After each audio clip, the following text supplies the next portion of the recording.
नमस्कार, आप देख रहे हैं अनयन का स्पेशल प्रोग्राम प्राइम टाइम खबर और मैं हूं आपके साथ सद्दाम करीमी। वैसे मौसम सर्द का चल रहा है, लेकिन बिहार से लेकर अमेरिका तक सियासत गर्म है। इसलिए अर्नब गोस्वामी की गिरफ्तारी पर बोलना बहुत ज़रूरी है, क्योंकि जो लोग अर्नब गोस्वामी की गिरफ्तारी पर लोकतंत्र की दुहाई दे रहे हैं, वो लोग प्रशांत कनौजिया के समय कहाँ थे, उस वक्त क्यों उनके मुंह पे दही जमा हुआ था।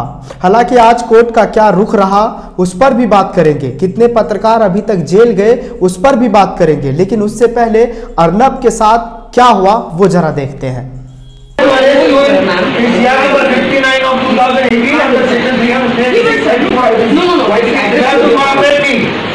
आपने देखा, लेकिन मैं आपसे पूछना चाहता हूं कि लग रहा है आपको उनको पुलिस ने घसीटा है? अगर इसका जवाब हाँ है तो आप हत्या करने के लिए उकसाने और समाज को भड़काने वाले लोगों के साथ खड़े हैं, क्योंकि अर्नब गोस्वामी 14 दिन के न्यायिक हिरासत में है।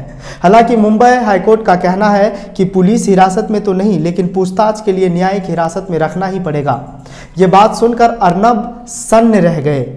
खैर, आगे बढ़ते हैं। हद तो तब और बढ़ गई जब देश के गृह मंत्री, विदेश मंत्री से लेकर सरकार में मौजूद सभी नेता अर्नब की गिरफ्तारी पर छाती पीट पीट कर रोने लगे। इतना ही नहीं, जीडी बख्शी भी रोड पर चीख चीख कर बोल रहे हैं कि आज लोकतंत्र की हत्या हुई है, अभिव्यक्ति की आज़ादी की हत्या हो रही है, लोकतंत्र को शर्मसार किया जा रहा है। ये सब बातें और ये रुदन एक खास पत्रकार के लिए ही क्यों? हाँ, इसमें कुछ गलत नहीं, गलत के खिलाफ आवाज उठाइए। अगर पत्रकार दोषी है तो सजा बिल्कुल ही होनी चाहिए, लेकिन जो पत्रकार टीवी पे नहीं आते या जो मशहूर नहीं है, या वो पत्रकार जो सत्ता से सवाल पूछने की हिम्मत रखते हैं, उनकी गिरफ्तारी पर ये सब मंत्री क्यों मौन धारण कर लेते हैं, ये बड़ा सवाल है। लेकिन आगे बढ़ने से पहले एक तस्वीर आपको दिखाना चाहता हूं जिसमें लिखा है कूटता है भारत। यानी आज लोग अर्नब गोस्वामी के खिलाफ तरह तरह से सोशल मीडिया पे टिप्पणी कर रहे हैं। कोई कह रहा है ठोकेगा तो ठाकरे ही, कोई कह रहा है तेल लगेगा सरसों का, हिसाब होगा बरसों का, और कोई कह रहा है 14 दिन न्यायिक हिरासत में पूछता है भारत। मैं तो यही कहूंगा कि अगर अर्नब का बस चलता तो जेल में ही स्टूडियो खोल लेते। लेकिन आइए आपको जरा वो वीडियो दिखाते हैं जिसमें पुलिस पर आरोप लग रहे हैं।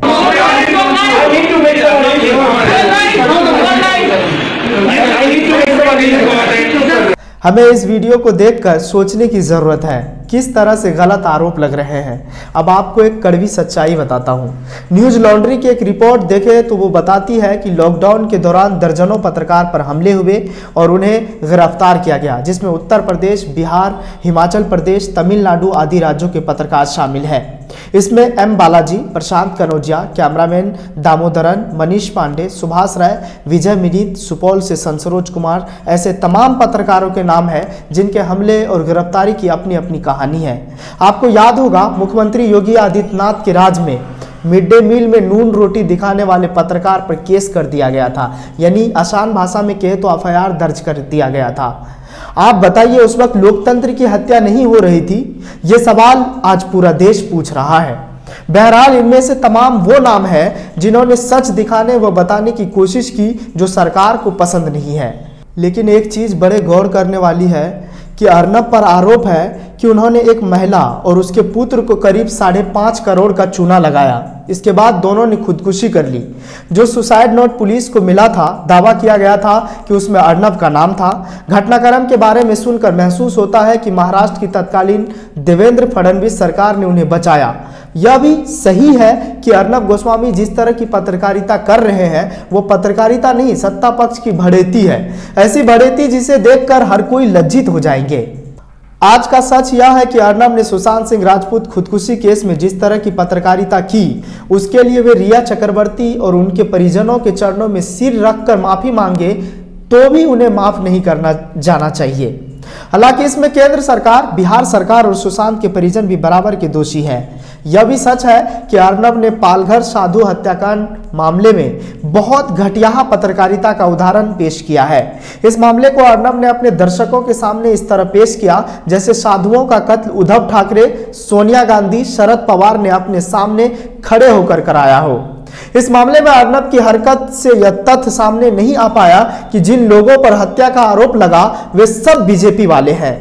अर्नब की इस हरकत से देश में इस सवाल पर भी बहस नहीं हो पाई कि साधुओं की हत्या में उस सोशल मीडिया मैसेज का कितना हाथ रहा, जिसमें लोगों को यह बताया जा रहा था कि देश में कोरोना फैलाने के लिए कुछ मुसलमान साधु बनकर घूम रहे हैं। अर्नब ने बहुत कुछ गलत किया, इसके बावजूद कुछ लोग अर्नब के साथ हैं। हरगिज अर्नब के साथ नहीं होना चाहिए। ये कोई बात होती है क्या कि पुलिस ने अर्नब गोस्वामी को सुबह सुबह उठा लिया, न चाय पीने दी, न मंजन करने दिया, न फ्रेश होने दिया।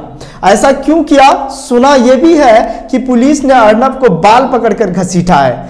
क्यों घसीटा? अगर कोई व्यक्ति बड़े बड़े बाल रखता है तो इसका मतलब यह नहीं ना कि उसने बाल पुलिस का काम आसान करने के लिए बढ़ाए हैं। यह भी सुना कि जब पुलिस अर्नब को घसीट रही थी तो उस दौरान उनके परिजनों को वीडियो नहीं बनाने दिया गया। वाह भाई वाह, क्या तथ्य है। महाराष्ट्र पुलिस ने किस कानून के तहत देश को एक इवेंट देखने से वंचित किया?